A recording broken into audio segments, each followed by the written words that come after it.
Ron Tammen was described as the All-American Kid, a sophomore at Miami University, on the Dean's List, the wrestling team, and a member of a popular band on campus. But on April 19th, 1953, he walked out of his dorm room at Fisher Hall and vanished without a trace. The case remains a mystery, but I think it's highly unlikely that we'll ever know what happened to Ron Tammen.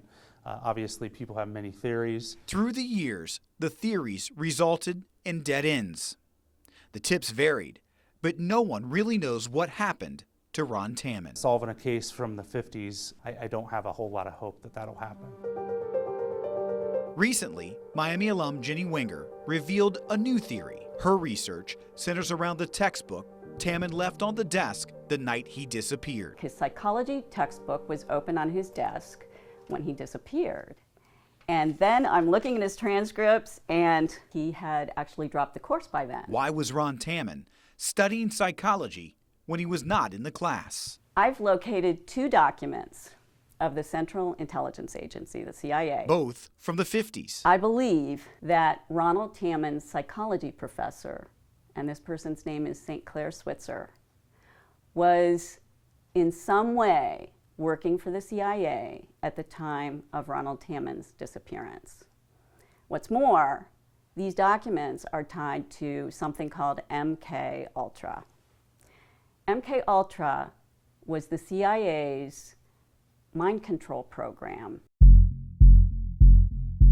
MK Ultra was a top-secret CIA project from 1953 until the 1970s. The program was not exposed publicly until a 1977 congressional investigation. These are the documents from that investigation.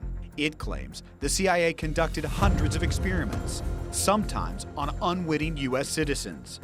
The experiments did happen at 44 colleges or universities across the country. Miami University has never been identified as one of them. 2 of the methods that they used frequently in these studies were hypnosis and drugs. Okay, and in drugs, typically LSD or like a truth serum such as sodium pentothal.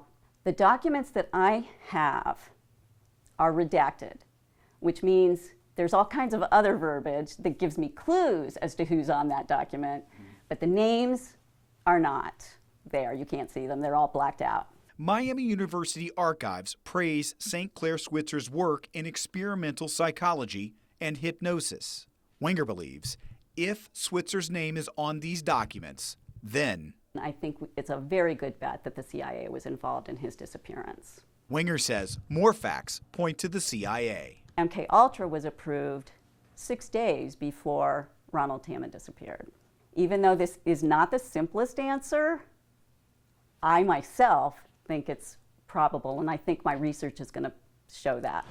200 miles northeast of Oxford and Worcester, Ron Tammen's sister Marcia has spent a lifetime wondering what happened to her brother. Every person I see on the street I look at and say, could that be him? I always do that. This year, Winger shared the CIA theory with Marcia. Very possible.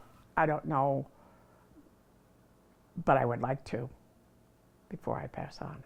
Marcia didn't get the answer she was looking for. She died in August of this year. Fisher Hall is also gone, replaced by a new building. The rubble was searched for Tammen's remains, but nothing was found. Officers, detectives have all retired, but Jenny Winger continues her research, hoping one day to answer the question, what happened to Ron Tammen?